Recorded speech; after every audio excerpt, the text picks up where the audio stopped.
Good day, everyone. I am 3 magpies in a trench coat, and today I'm going to go over my closing notes for the Gris case. These notes will contain minor spoilers for the game Gris, both in terms of gameplay, areas, and progression, although I won't discuss the story at length.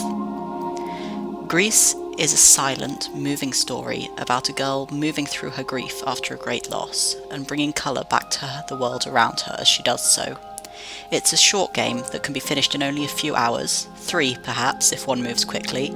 I explored some and my playthrough was around 4.5 hours. Discovering every secret is unlikely to take more than a few hours longer than that. To start with the most obvious detail, the game is stunning. I've said it so many times throughout my playthrough that one would think the word would lose its meaning, but it hasn't. The amount of care and the attention to detail that went into the environments is amazing, and the game is like walking through art. The early regions, with only 1 or 2 colours to them, are incredibly striking in their monochromatia, and the later areas with broader palettes are beautiful in a less sharp, more complete way.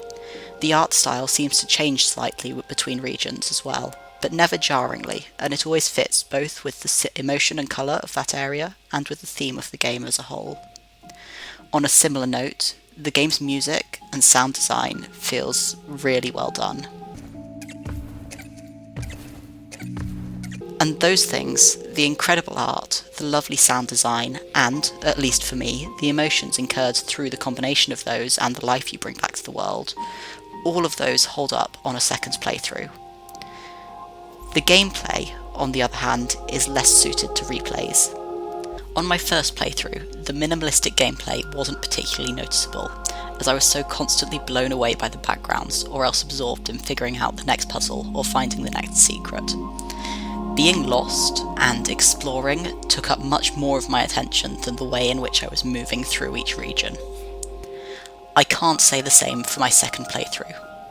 The game is still beautiful, but now I was more aware of how much of the game is just walking, or swimming, from place to place, with some simple platforming added in. The occasional puzzle breaks up the exploration just enough that walking isn't all I'm doing, but it's still the vast majority of the early game.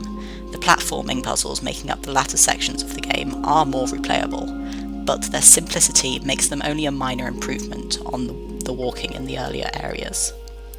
With no dialogue, already knowing how to solve every puzzle I've found, and having already marvelled at the view, the game suddenly feels flatter.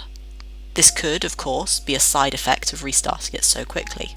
It could be that leaving a few months before starting over brings back some of the magic that my second playthrough felt it was missing. But that doesn't change the fact that the gameplay itself is very basic. In other words, having stepped back and gained a little perspective, the game feels like walking through a painting. A gorgeous, musical, emotional painting, but a walk through a painting nonetheless.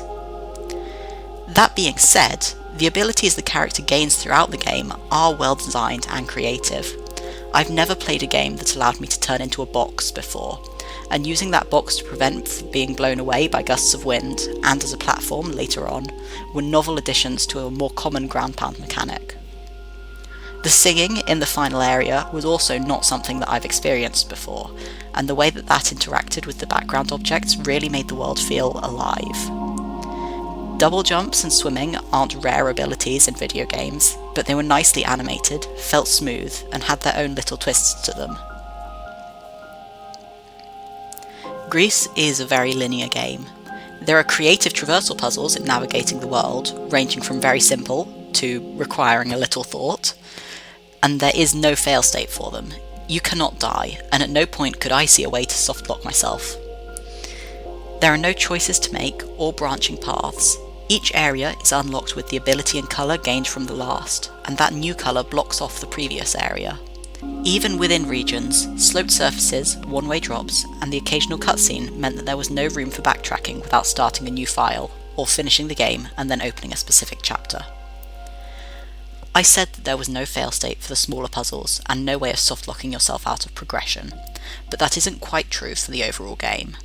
Hidden throughout the world are 21 mementos, things I called secrets, and finding them all unlocks an optional cutscene before the final sequence of the game.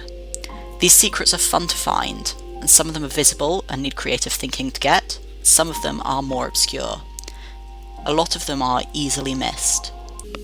Because of the way the game prevents backtracking, missing a single memento means that you cannot return for it without finishing the game and reopening the chapter, which is forgiving, as you can redo a single part of a chapter and then return to the end of the game to view the cutscene, but can be frustrating, combining the simple gameplay, unskippable cutscenes, and being unable to know where in each region the missing secret is. None of this is to say that I did not enjoy Gris. It's a short, beautiful game whose growing environments consistently inspired a sense of awe in me, and I did find myself emotional by the end of both of my playthroughs. If I were to recommend this game, something I do actually have a few people in mind for, I would recommend it less as a game and more as a story, art piece, or experience, and a very lovely one at that. And with that, I believe, I can declare the Gris case closed. Thank you to anyone who followed this case through, and I will catch you on the flip side.